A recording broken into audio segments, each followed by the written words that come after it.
There are topics in this world that are easily avoided for fear of the dissent that comes from the people. There are topics that are so controversial that people across the board feel that it's just better to ignore.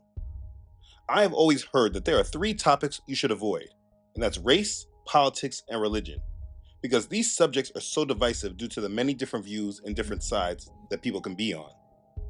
And for the most part, this is why topics that dig to the heart of this matter are often avoided because most people are not built to deal with the backlash that comes from it. People will often make content or give their opinion and market it to the side that they are on. Like Fox News, it doesn't have a problem giving their opinion because they know only Republicans watch it, and vice versa with MSNBC. But what if Fox decided that there were certain points with the Democrats that they actually agreed with? Or what if MSNBC started agreeing with Trump? If they did, they would not vocalize those opinions to their audience because of the backlash that they would receive. This is because people only want to hear about what they want to hear, what makes them feel comfortable. It's about the tickling of ears. And because of this, truth is lost and avoided at all costs. And you find that most people today, they make content just to be liked rather than to help. And that is why people, for the most part, in their content try to avoid giving truth about race, politics, or religion, because it will create controversy. And most people, they like to just avoid dealing with the backlash and criticism. So with that said, what if a topic deals with all three of those things, race, politics, and religion? You can imagine that the truth about that subject would be avoided like the plague, unless people are speaking to their target audience. So with all that said, by the title of this video, you know that I'm going to be dealing with one of those highly controversial topics. And I do expect backlash, but from those that are not my target audience. You see, my target audience are those who want to serve the Most High Yahuwah and live in the truth. But unfortunately, this is not a majority of the population today. So there will be backlash from those that are on one side of the fence or the other. It doesn't matter though. For those who want the truth, regardless of how controversial and touchy the subject is, this is the target audience that I'm speaking to. And this topic is just something that cannot be avoided at this time any longer. The Hebrew Israelites are a topic that is surrounded by a great deal of opinion, depending on what side you are on. For instance, from the side of the Christians, the Hebrew Israelites are angry men full of hate that don't know what they're talking about, and they're consumed with race. And from the side of the Hebrew Israelites, the Christians are deceived people who lie to themselves about their feelings of race and their understanding of the Bible. Obviously there's more than that between the both of them.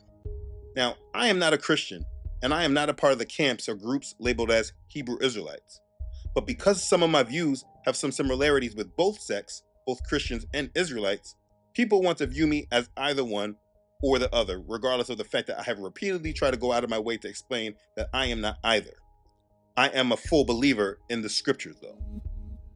The topic around the Hebrew Israelites and the truth surrounding them is one that needs to be understood, because the underlying truth around them is one of the most important topics surrounding these times that we're in, the end times. But because of Satan and his lies and his provocations of the flesh, he has made this topic poisonous.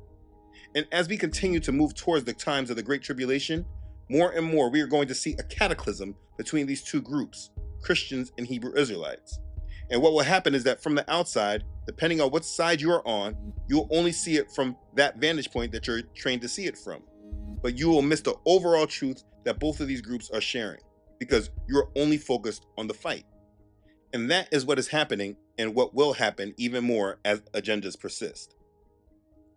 Let me ask you, have you ever seen one of those movies where the enemy was trying to keep people out of a certain area because they were keeping a big secret from everyone? So they labeled the area a poisonous zone or a radiation zone or something like that? Don't worry, we're staying out of there. Basically saying it's too dangerous to go in. And so people avoid it because of the fear that has been created. I mean, you've seen movies like that before, right? Anyways, eventually in the movie, someone goes in by accident or another reason. It doesn't matter the reason. Eventually, there are people that eventually go through the zone and they find beauty, they find peace, they find the truth.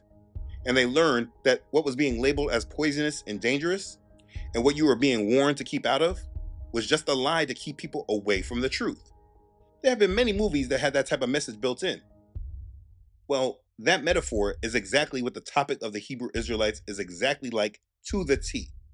It's exactly why the group everyone knows as the Hebrew Israelites, why they even exist. They were made to be seen as poisonous and dangerous. And because of the people that are seeing this warning, they are subconsciously being told, do not enter.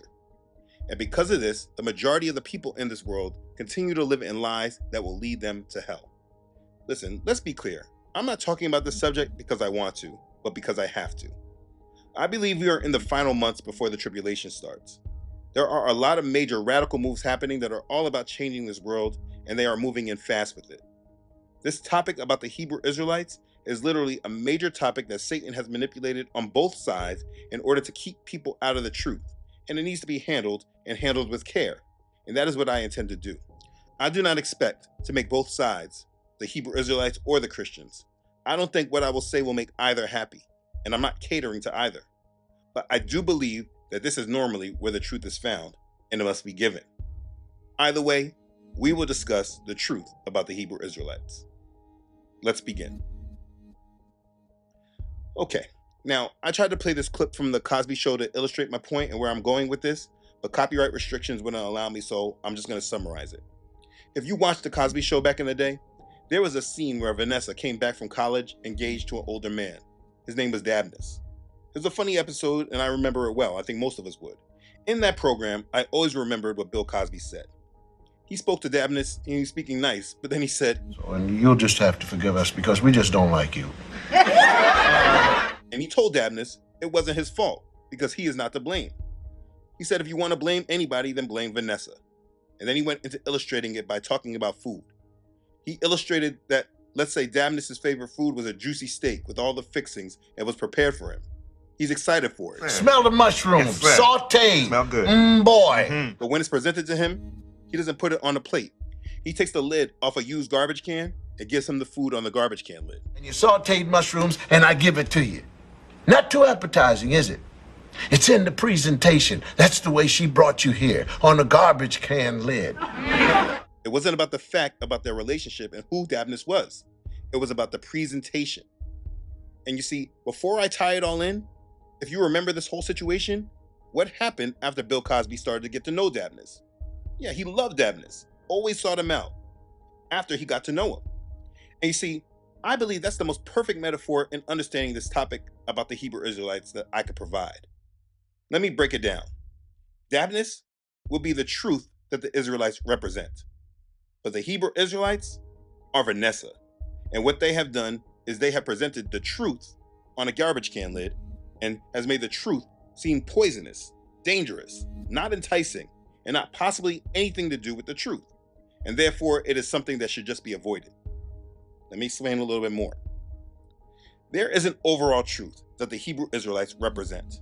They are seen to be the poster child of this truth. And therefore, if you believe it, you must be tied to them and a part of them.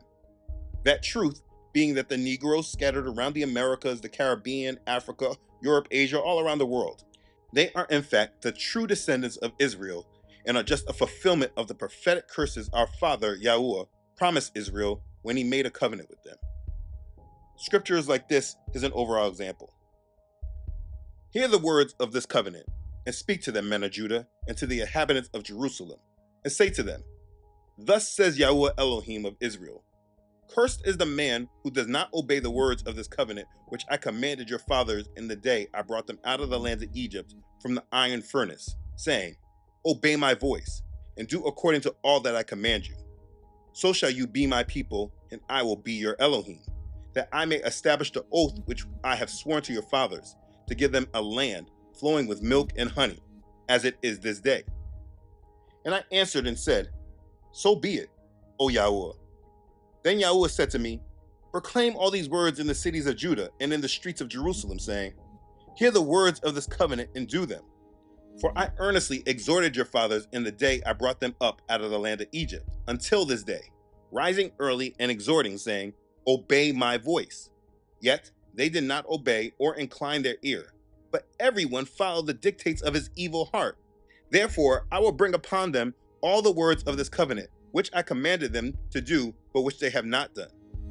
And Yahuwah said to me, A conspiracy has been found among the men of Judah and among the inhabitants of Jerusalem. They have turned back the iniquities of their forefathers who refused to hear my words, and they have gone after other gods to serve them. The house of Israel and the house of Judah have broken my covenant which I made with their fathers. Therefore, thus says Yahuwah, behold, I will surely bring calamity on them, which they will not be able to escape. And though they cry out to me, I will not listen to them. Then the cities of Judah and the inhabitants of Jerusalem will go and cry out to the gods to whom they offer incense, but they will not save them at all in their time of trouble. For according to the number of your cities were your gods, O Judah, and according to the number of the streets of Jerusalem, you have set up altars to that shameful thing, altars to burn incense to Baal. So do not pray for these people, or lift up a cry or prayer for them, for I will not hear them in the time that they cry out to me because of their trouble. What has my beloved to do in my house, having done lewd deeds with many? And the holy flesh has passed from you. When you do evil, then you rejoice. Yahuwah called your name, green olive tree, lovely and of good fruit. With the noise of a great tumult, he has kindled fire on it, and its branches are broken. For Yahuwah of hosts, who planted you, has pronounced doom against you for the evil of the house of Israel and of the house of Judah, which they have done against themselves to provoke me to anger in offering incense to Baal. You see, that's Jeremiah chapter 11, verses 2 through 17. And he said a lot in here, but what I want to focus on is what he said really in the beginning, as he said, cursed is the man who does not obey the words of this covenant. And then he said, a conspiracy has been found among the men of Judah and among the inhabitants of Jerusalem. They have turned back to the iniquities of their forefathers who refused to hear my words, and they have gone after other gods to serve them. The house of Israel and the house of Judah have broken my covenant which I made with their fathers. Therefore, thus says Yahuwah, behold, I surely will bring calamity on them, which they will not be able to escape, and though they cry out to me, I will not listen to them.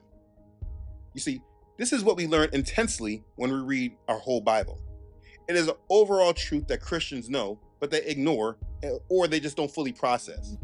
Israel and Judah, all 12 tribes, they very clearly broke his covenant and did many things he was against. So what did our Father do? He punished them. And you see, the spirit of Christianity that comes from the early church fathers like Justin the Martyr, they believe that because of this broken covenant, our Father is done with Israel. And therefore, that is why Christians believe that the new covenant is all about them.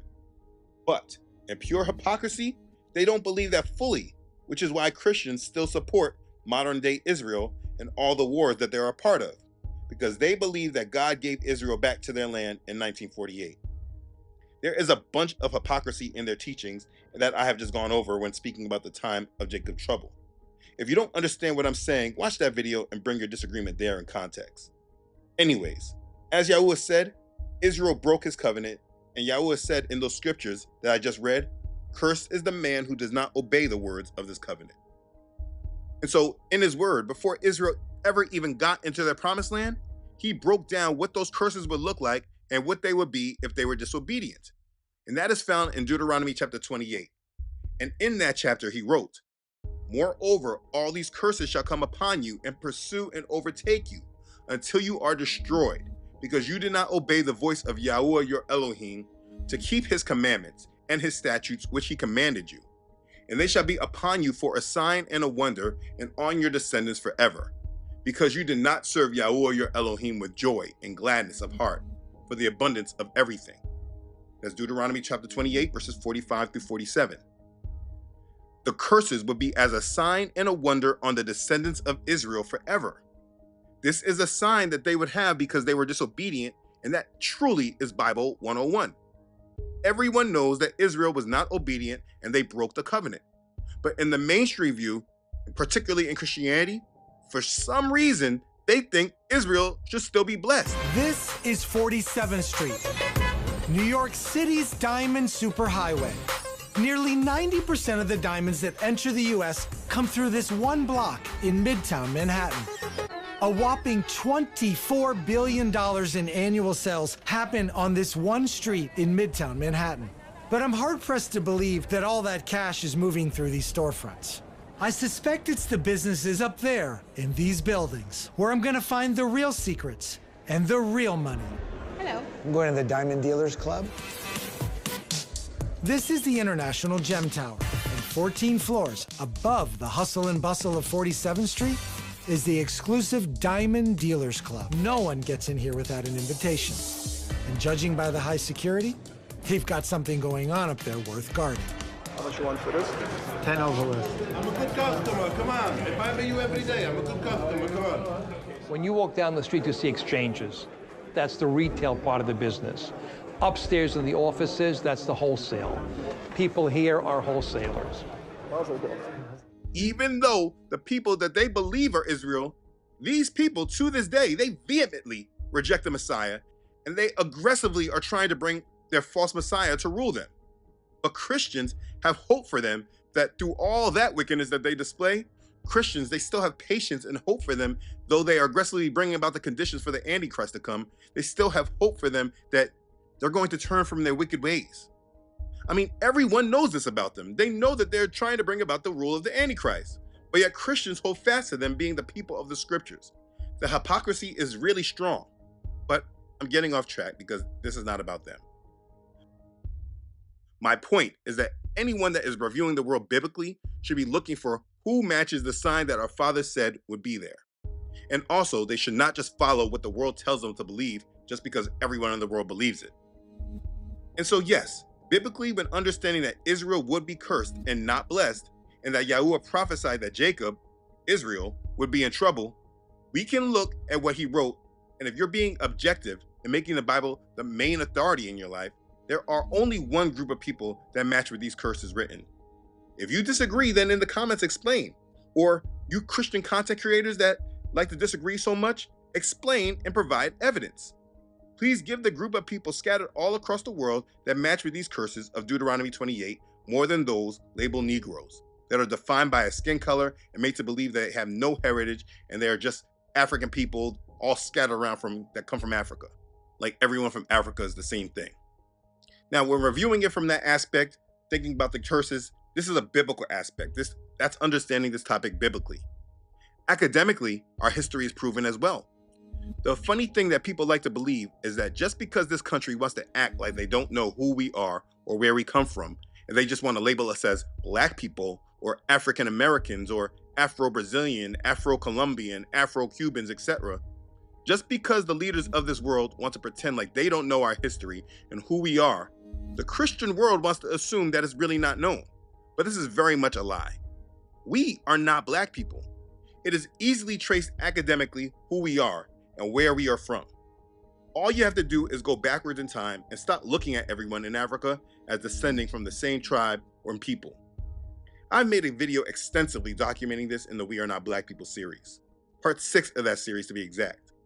When looking at it academically and reversing history from the transatlantic slave trade, we know the slavers took slaves from the land they labeled as Negro land, hence why we are called Negroes. This land labeled Negro land is actually called the Songhai Empire, which descended from the Zah dynasty, which was a group of people who lived in this land of Africa for almost 1,000 years, and they were known as the Hebrew kings of Ghana. These were the descendants of Yasharel, Israel, that settled there before being exiled from their land. This is all well-documented history. So just because the governments and the leaders of this world, who spread nothing but lies and falsehoods about everything else, just because they want to act like they don't know who we are, it doesn't mean that they don't know. We are not Black people. Again, I have gone over this extensively academically in this series. It breaks it down bit by bit. So biblically and academically, we can know who the children of Israel are today. And being that I believe in Bible prophecy and Yahuwah's prophecy of waking the dry bones, all this is very much happening according to the biblical schedule and timeline that he foretold and prophesied of. So I know I am a natural descendant of Yasharel, and I know we are descendants of those who were disobedient and were chastised for it. And as his word said, he will punish and scatter us all over the world. There are no other people in this world that match more closely with these curses than with us. And the truth of this is extremely important because of what our Father intends to do in the last days. You see, Christians, they will tell you, so what? This truth doesn't even matter. God doesn't even care about your skin color. I want you to look at it from this. I have literally made a series explaining we are not Black people. And I was telling people not to define us by our skin color. But people, no matter what, they still can't see past it. To the world, I am only a Black man defined by skin color. And therefore, Christians, they like to believe that if they summarize this by skin color, that they can ignore the real relevance and importance of this topic. Like I'm bringing up skin color, even though I'm saying we are not black people. Listen, the importance of this topic is not to just finally have an identity. I mean, don't get me wrong, it was nice to finally know your history after you have been fed nothing but lies and the world tells you it's not important and you're just descendants of savages. Ironically, the people that have come to this nation and raped and pillaged the natives here and then brought slaves here to build and take care of the land for them, they actually call them savages. And that's extremely hypocritical, but this is what we're told.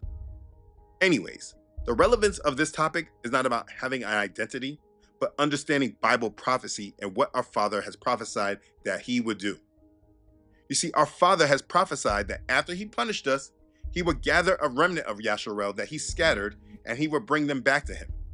This is an event known as the Second Exodus. He said that in this Second Exodus, that what he will do will be greater than the first Exodus when he took Yasharel out of Egypt. Just to be thorough, let me provide one of the many times he prophesied this. But I will gather the remnant of my flock out of all countries where I had driven them, and bring them back to their folds, and they shall be fruitful and increase. I will set up shepherds over them who will feed them, and they shall fear no more, nor be dismayed, nor shall they be lacking, says Yahuwah. Behold, the days are coming, says Yahuwah, that I will raise to David a branch of righteousness. A king shall reign and prosper, and execute judgment and righteousness in the earth. In his days, Judah will be saved, and Israel will dwell safely. Now this is his name by which he will be called, Yahuwah our righteousness. Therefore, behold, the days are coming, says Yahuwah, that they shall no longer say, as Yahuwah lives, who brought up the children of Israel from the land of Egypt, but as Yahuwah lives, who brought up and led the descendants of the house of Israel from the north country and from all the countries where I have driven them, and they shall dwell in their own land. Jeremiah chapter 23, verses 3 through 8. And I'm just being thorough. I talk about this many times. And so this end time truth that those who live biblically aligned to the word, this is what we are waiting for and preparing for and trusting in Yahuwah to do. And he will do it. You see, the main difference with Christians, which is why I am not one, is that they will ignore all of this and actually tell you to not believe in this. But hypocritically, these same Christians will tell you they were waiting for a pre-tribulation rapture to disappear and go to heaven, and then they believe that the nation of Israel, who's always at war and never in peace, they believe that they already fulfilled these prophecies. Even though a major part of those prophecies is about them being in peace, as well as many other parts of the prophecies that are not in line with the actual events of history today. But that's what the Christian world believes. Those in Christianity literally believe in lies, and therefore they will not be ready for what our Father truly has said he will do. And one reason of the many is what I want to deal with in this video. So let's just get this out the way. Let's face it, there are many racists, and the fact is that the truth is not something that they are willing to accept. And so they will mask their racism in many different forms in order to steer others into ignorance. Many of them are Christians, though they don't want to actually look at the fact that they are racist. Either way, I'm not talking to them, though I'm sure they'll flood the comments to distract, even though it doesn't work. Who I am talking to are those who are just confused or led to reject this truth because of the presentation of these Hebrew Israelite men on the corners. So I want to clarify and provide some insight around this topic. So let me get back on track. Whether you agree with me or not, you don't have to agree with all that I have shared in my biblical and academic reasoning. You don't have to right now. But listen, for the sake of argument, please, I'm just asking you to consider. What if what I am saying was true? Please, what if what I am saying is true? What do you think Satan would do? I'm just asking you to consider that if I was right. What do you think Satan would do? I mean, do you think he doesn't know the promises Yahuwah has to gather us? Do you think that he does not know of the prophecy of the dry bones and Yahuwah prophesying that he's going to wake Israel back up? Of course, Satan knows. Satan knows scripture better than most of us. Remember, he used scripture to tempt Yahusha. So again, just saying that what I'm saying is true. If Satan knows these prophecies and these promises that Yahuwah has said, do you think that if this is true, Satan would just leave this alone? Do you think that Satan, the master of lies and confusion, will not try to make sure that when Yahuwah actually brings forth his prophecy, that when this happens, Satan would not have some kind of distraction and he would deceive as many as he can so that they do not recognize our Father's hand in all this? Do you think that there is a reason why the overwhelming majority of Christians don't even know of the second Exodus, even though he has prophesied of it many times, many scriptures? I'm just asking you to consider all that. Let me tell you what I know for certain. If this subject did not have any truth to it, it would be exactly what Satan would allow to be promoted and accepted. Satan only allows lies and untruths to be what people believe in. Think about the series Left Behind, which is said to be the one most influential piece of Christian literature after the Bible itself. It's been turned into movies, even made again in Hollywood with an A-lister Nicolas Cage as the main character. But people truly believe that Satan will allow this major truth to be spread to the masses so everyone could be ready for this. This is because they do not understand their enemy. You see, Satan does not promote the truth. He masks it. He covers it up. He distracts us from it. The truth is that it's normally what people are not willing to accept, that is most of the time the truth that Satan does not want to actually be known. Remember, Satan deceives the whole world. He does not speak the truth because it's not in him. So, if Satan hates the truth, would he not be aggressively working against it? I mean, if the pre-tribulation rapture was true, why would Satan make Hollywood movies and spread that? I mean, if this subject was not true, why wouldn't Satan be making a whole bunch of movies about Black Israelites? I mean, look at The Chosen. That's a whole major series. I mean, there's a whole bunch of Hollywood production going right now. The House of David, a whole bunch of things that they're promoting biblical topics while they're promoting one specific look of people. Why is Satan promoting this? Why would Hollywood be promoting movies about the Bible, about the scriptures? Why? Especially with the depicting Israel in one specific way. If Satan is the master of lies and he loves telling lies, why don't we see a lot of Hollywood movies about the Black Hebrew Israelites if he loves telling lies so much? Again, Satan is the master of lies and confusion. So why doesn't he aggressively focus on what the Hebrew Israelites are saying if this is also a lie? Again, if Satan hates the truth, would he not aggressively be working against it? Well, the answer is yes. And that is exactly what the problem is with the Hebrew Israelites. That might confuse you, but I'm going to clarify. Let me just say this though. As I continue with this message, I know that the Hebrew Israelites in these camps, they may begin to take offense. I need this to be understood that I am not against any of you personally in the camps. I'm trying to be careful with my words to not offend, but certain things need to be said. I'm asking that you do not take me as an enemy, though you may feel provoked to defend. I ask that you just hear me out. Listen, there are doctrines that surround the Hebrew Israelites that have placed a great stain on the truth. There are truths that is not accepted in the Hebrew Israelite camps and that Hebrew Israelites desire to fight against because of the foundation that they were built upon. Before I go into it deeper, the first thing I want to address is the adjective that is attached to this group. Hebrew Israelites is a modern day translation of a biblical people. You see, the people that Yahuwah, the Elohim of Yasharel, the people he made a covenant with, were the children of Yasharel, which is who translate to Israel today.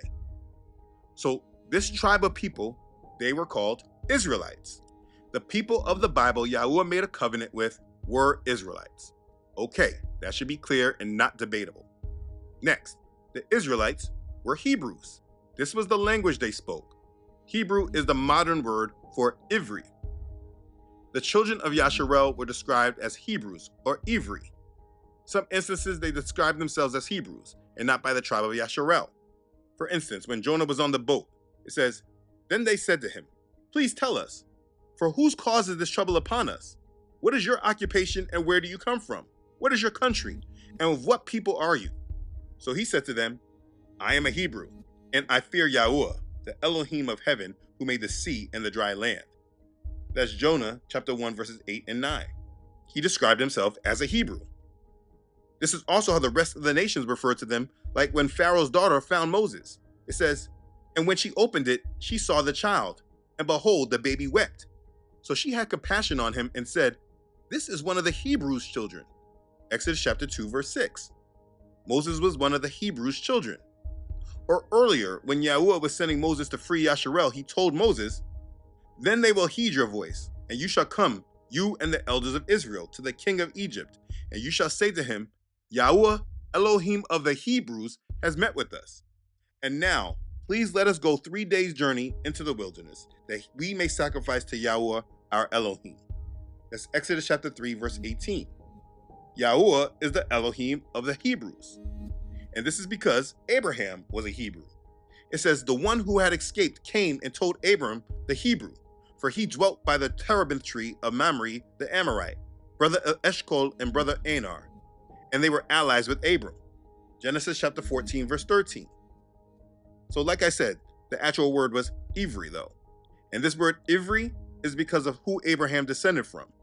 Ivri is a derivative of Eber, the ancestor of Abraham, the great-grandson of Shem.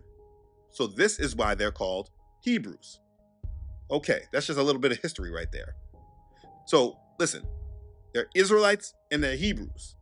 But the label of Hebrew Israelites is a little bit of overkill to describe the children of Yasharel. Being a Hebrew and being an Israelite, these are two different identifying factors. And it's not that it's wrong, but it's just overkill. Okay, but the reason I bring that up is that if you were paying attention throughout this whole presentation, what you have not heard me use when explaining them is the adjective that is used before, which is black Hebrew Israelites. Now let me ask you, do the people of Israel today, do they get that racial description placed upon them? Do we call them the white Jewish people? Do we even call them Hebrew Israelites, even though that's what they should be as well, if they were actually descendants of the children of Israel? We definitely don't call them white Hebrew Israelites. I want you to just consider that. I want you to understand it's because the racial aspect needs to be tied to us in everything that we are. In order for the world to categorize us, we must be labeled by this category of black, because that's the only way people can see us. As I said earlier, I completely reject it. The Israelites, they don't label themselves like this. So please make sure that you leave this category of black out of it. We are not defined by our skin color. And we're not even black skinned. Most of us are different shades of brown. So when you're using the term black Hebrew Israelites, I know that you're speaking from a basis of mind control that you have heard from somewhere else. Let's be clear on that. So let's walk it down. The problem is that the truth that I have just walked through, that the Negroes scattered around the world are truly the descendants of the 12 tribes of Israel, this truth right here is labeled and presented by this term, black Hebrew Israelites. Basically, if you believe this main truth right here, you have to be a black Hebrew Israelite. Now listen, me personally, I have never sat under a Hebrew Israelite leader. I have never learned from the camps. I have no affiliation with them whatsoever, besides the many arguments I've had with them over my many years. All that I understand is from reading the Bible and studying history. But people don't care. Because I believe that the Negroes scattered around the world are the true descendants of the 12 tribes of Yasharel, people feel that they must attach me to these Israelite camps. Basically, it's, if this is what I believe, I must be them. And that's the general thought. And that's because the Israelites were created in order to be the face and representation of this truth for one major reason.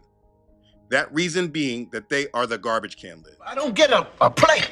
I take the garbage can lid and I turn it upside down. After taking it off of the garbage can, I take your steak, your potatoes, and your sauteed mushrooms, and I give it to you. Not too appetizing, is it? It's in the presentation. That's the way she brought you here, on a garbage can lid. They are the warning sign of the dangerous area. They are a hazardous warning sign. Because of them, the overall truth that surrounds them, that is important for all believers in this world, because of them, the overall truth is rejected and not understood, and pretty much rejected by all, because it means that if you believe this truth, you must be tied to these Israelites on the corners. So like with me, though I know this truth, and I honestly think I understand it more deeply than the majority of these camps, because I never hear them explain this real history, even though what I believe has nothing to do with them or their influence, I always must explain that I am not associated with them, because this is what the agenda is about, whether they know it or not.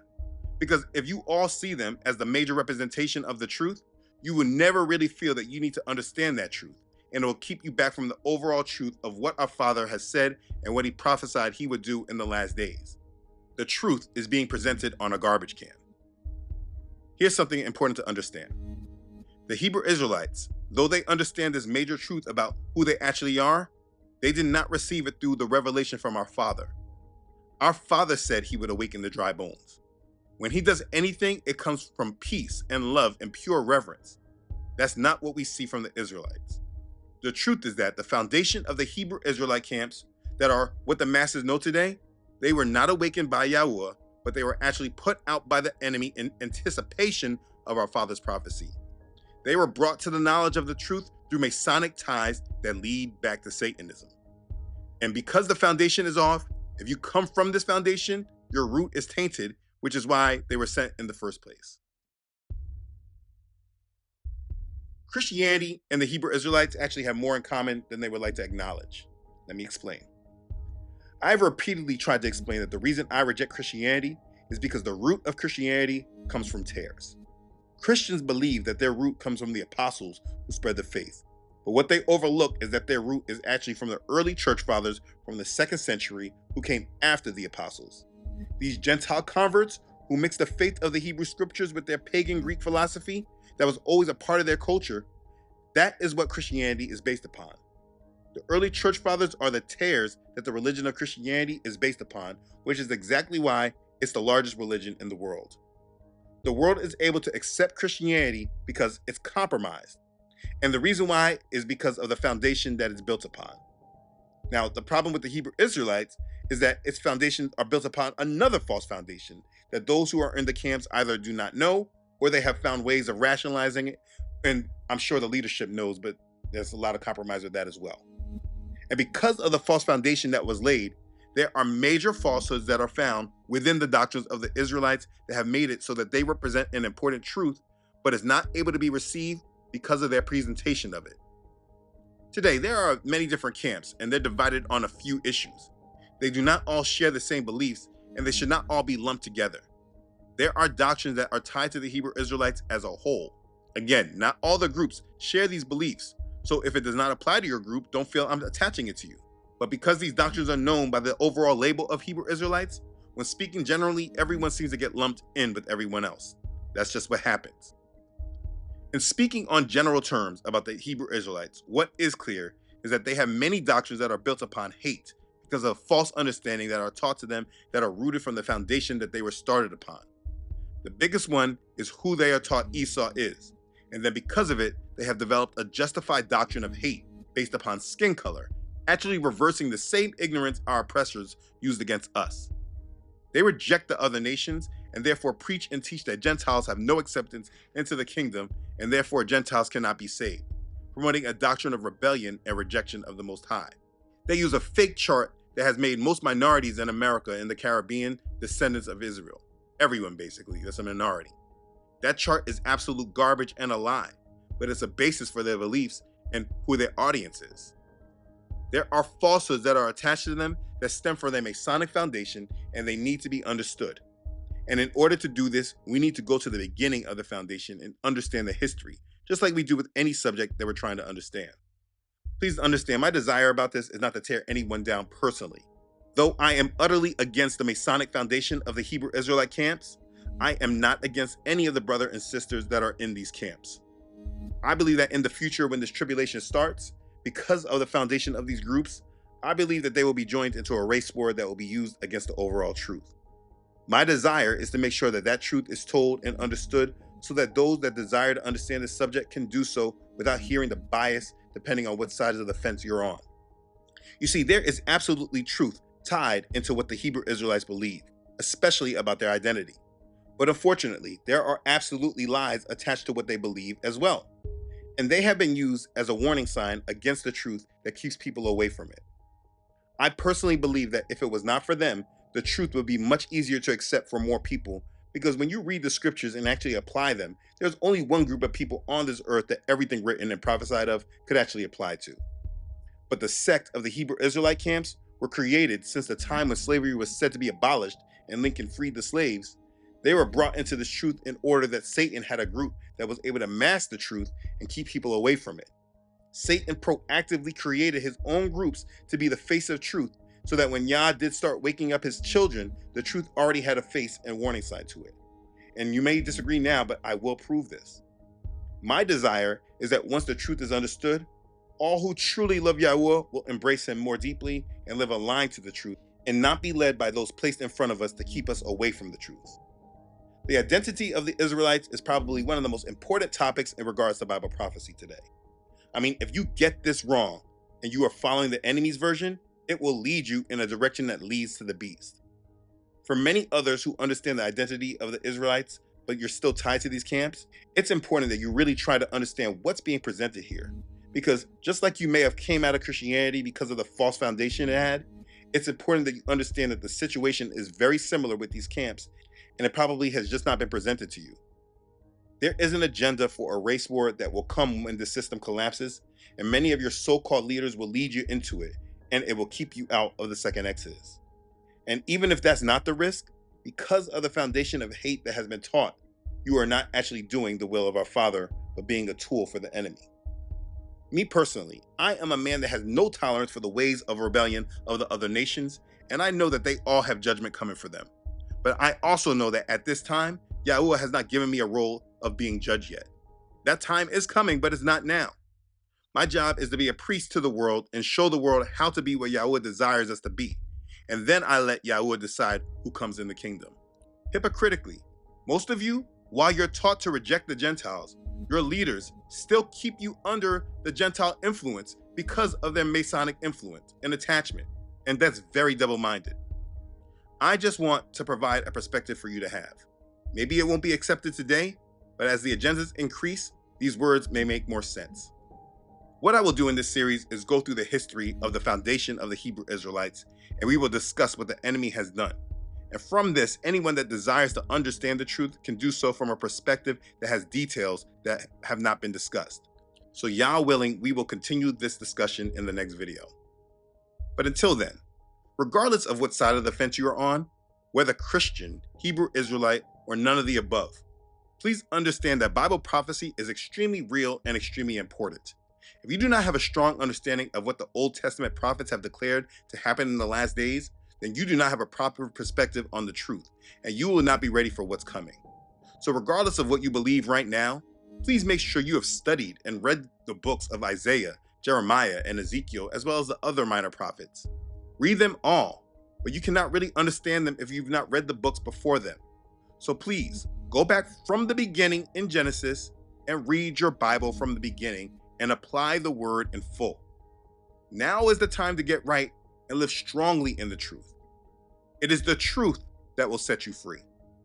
So make sure you know it and make sure you live through it. Be blessed. Hallelujah. Praise Yah. Okay, thanks again for watching. If this has blessed you, please make sure to like it and share it with others. If you have not done so already, please make sure you subscribe to this channel. Yah willing, I upload every Friday. Also, please don't forget to follow this ministry on Facebook and Instagram, as well as on my website, truthunedited.com. I really would like to give a special thank you and shout out to those who have donated and continue to support this ministry. I'm very thankful for your love and your support, and I thank you for your obedience for Yah's call on your heart. I'm always humbled by your support, and I'm very thankful for you. You know who you are. Be blessed. Okay, thanks again for watching, everyone. I love you all.